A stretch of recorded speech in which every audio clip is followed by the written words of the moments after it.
Despite Samsung previously declaring that one of LCD technology's big advantages over OLED was its relative affordability, the brand's latest flagship LCD set actually makes OLED look cheap. In fact, at £4,479, the 65-inch Q9f is the most expensive 65-inch LCD TV we've seen for years. Samsung's excuse for such an eye-watering price tag, though, is pretty good. The Q9f uses a brand new quantum dot technology in order to produce more brightness and color than the TV world has ever seen before. Is it too good to be true? 4x HDMI in 3x USB multimedia port, LAN and Wi-Fi Bluetooth headphone support. The Q9f's design certainly doesn't follow the herd. It's pretty chunky round the back by today's slim obsessed standards, and its ultra-minimal approach and dark frame give it a strikingly industrial look. Gauging a few opinions from visitors to the test room suggested the look seems a bit Marmite, to say the least. The set's perfectly sheer front and back finish gives it a monolithic appearance that most people consider impactful, even if they're not sure they actually want that in the living room. Samsung, if you've only got a fairly narrow bit of furniture to put your TV on, you should note that the 65Q9F's desktop feet sit fairly wide apart on its bottom edge. The Q9F's most universally applauded design touches its cable management. Not only does it put all of its connections on an external connections box, but it uses proprietary fiber optic technology to ensure that the single cable that joins the connection box to the TV is so thin and so semi-transparent that you can barely see it.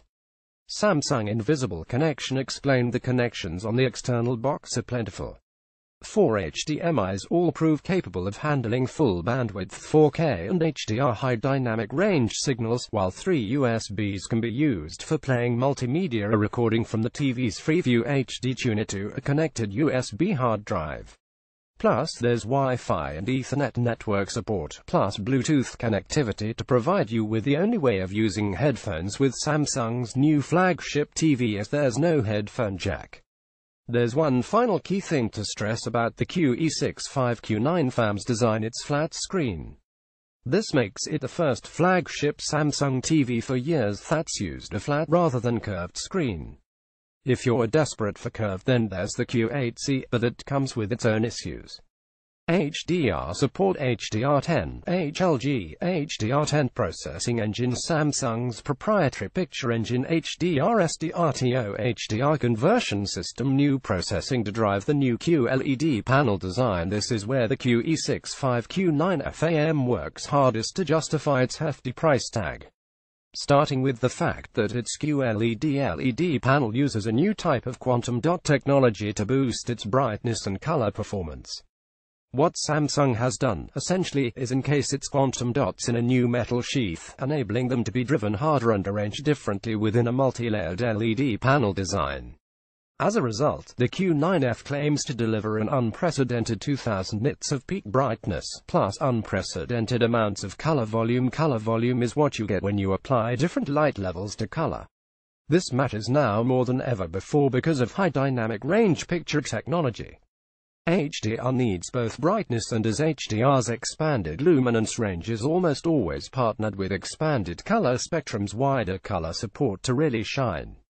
The Q9f illuminates its new metal-clad quantum dots using horizontally firing edge LED lighting, with local dimming on hand to ensure that different sectors of the edge-mounted lights can deliver different light levels, according to the needs of the image. Samsung, while it's good to find the Q9f using horizontal lighting, since this avoids light banding issues in the black bars you get above and below very wide aspect ratio movies, it's still rather surprising that the qe65q9fam doesn't use direct LED lighting, where the LEDs sit usually more effectively directly behind the screen. That said, Samsung's unique QLED quantum dots are addressed by light quite differently to normal LCD pixels, so maybe the origin of the light doesn't matter so much. Alternatively, maybe Samsung just needed to find a way to put a cap on the set's clearly spiraling costs. Direct backlighting tends to be more expensive than edge lighting. It goes without saying these days that the Q9f carries a native 4K resolution. As for its support for the growing number of high dynamic range formats out there, it covers the industry's standard HDR10 system, the broadcast-friendly HLG system, and the recently unveiled HDR10 system. HDR10 adds a layer of extra information to the usual core HDR10 data content, to help TVs deliver HDR better. It does not, however, support the Dolby Vision HDR system. In fact, Samsung seems to have pretty much designed HDR10 in direct competition with the Dolby platform.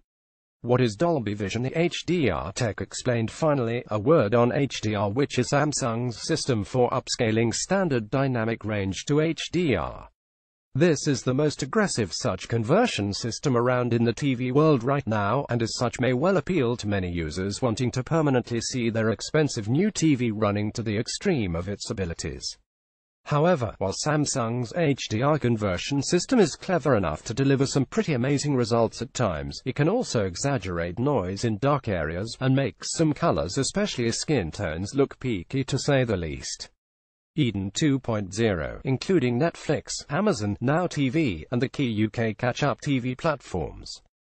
Samsung has pursued its own Tizen-based smart TV path for the past few years, resulting in the so-called Eden 2.0 system. Eden 2.0 combines a number of strengths to deliver a satisfying smart experience. Its row of icons along the bottom of the home screen delivers quick access to lots of content without taking up too much screen space.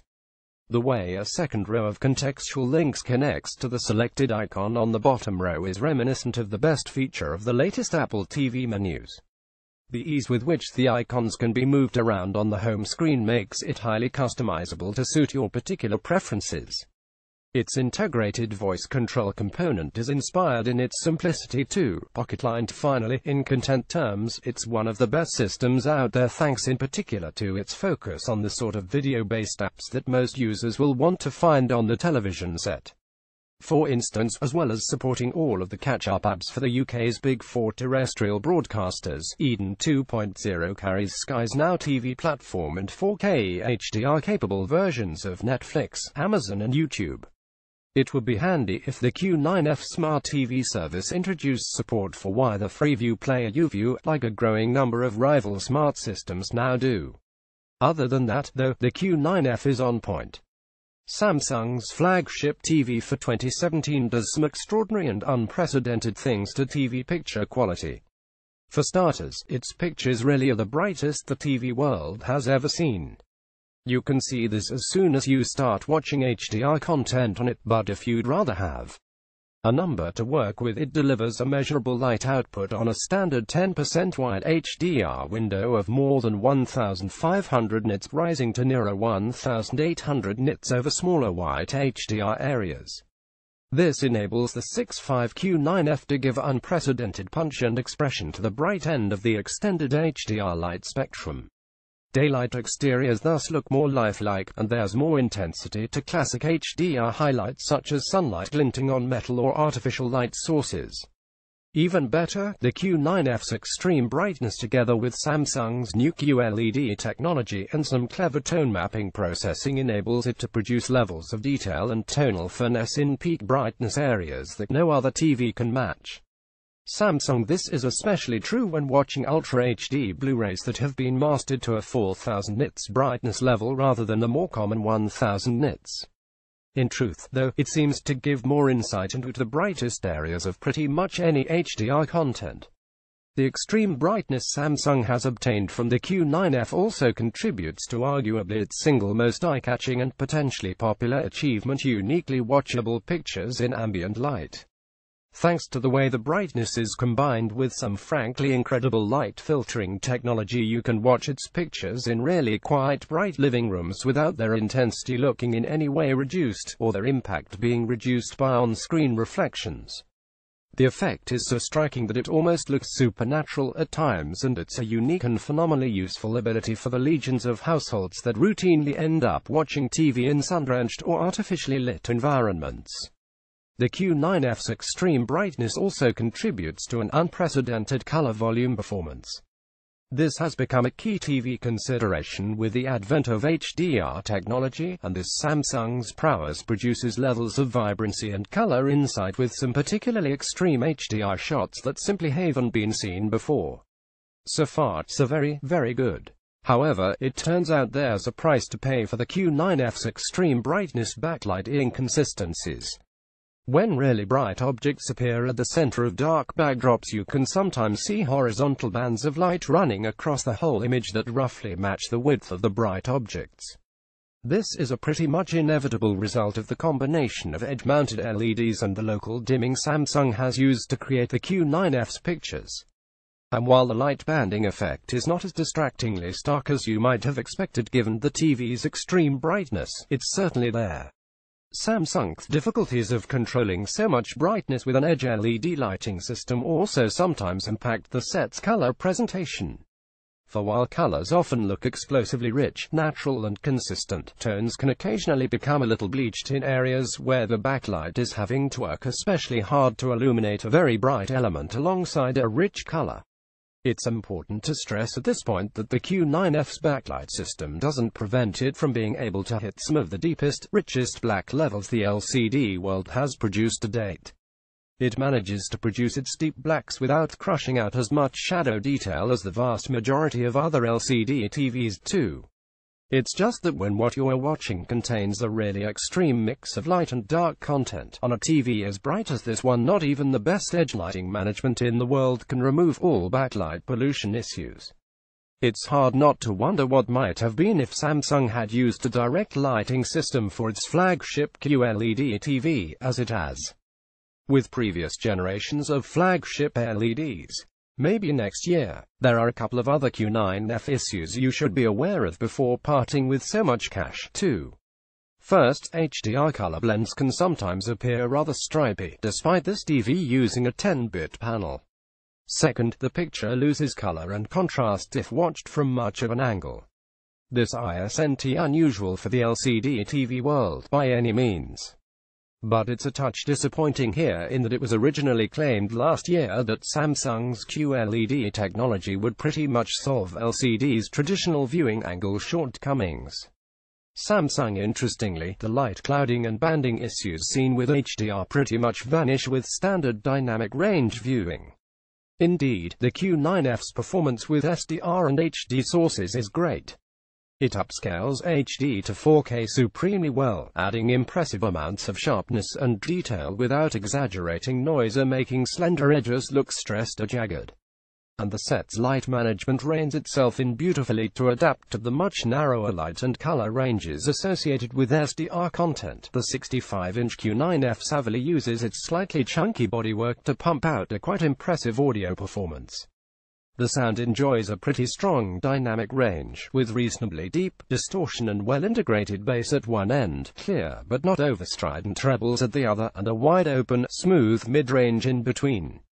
It can go loud without the speakers fussing at the TV's cabinet rattling, too, and the sound disperses a decent distance away from the screen without losing cohesion. The only issue is that the sound lacks a little of the directness and aggression you get with sets that use forward-firing speakers and/or integrated sound bars. The Q9f is another typically groundbreaking TV from Samsung. It pushes hard to set new standards for high dynamic range playback with its unprecedented brightness and color performance, and is hands down the most watchable TV in ambient light there's ever been. Even Philips' old mother sets can't hold a candle to the way the Q9f's pictures remain pretty much unaffected by ambient light in a room. The Q9f's industrial design may be a little divisive, and it's a shame that pushing for so much color and brightness can cause backlight problems during dark scenes. And just how much better still a direct-lit LED backlight system would have been, well, we won't know maybe next year. If your pockets are deep enough and you do most of your viewing as many households do in a predominantly bright room, then Samsung's new flagship TV is uniquely qualified to deliver the goods. If brightness is what you seek, then there's no doubt this Samsung takes the very expensive biscuit. Pocket line to the flat screen step down for the Q9f is the Q7f. It's not horizontally lit and not quite as bright. But for roughly half the price, most households will find this to be as much TV as they'll ever need. It's far brighter than OLED, too. Read the full article. Samsung Q7F review. This LG OLED TV is barely half as bright as the Q9F, which inevitably limits the bright part of its HDR performance. On the other hand, though, its stunningly trim frame delivers beautifully even, incredibly deep black levels. It supports Dolby Vision HDR, and carries an integrated soundbar. Read the full article. LG E7 review. Sony's flagship 65-inch LCD TV for 2017 gets close to the brightness of the Q9F, and delivers strong colors too thanks to its Triluminos system. Its innovative dual light plate backlight provides a reasonable amount of local light control, too, and it will support Dolby Vision, just not yet. It's not as immune to ambient light, though, and its backlight approach can cause light blocking at times. It costs less than half as much as the Samsung, though, which will be all many people need to hear. Read the full article. Sony QE65q9fam review.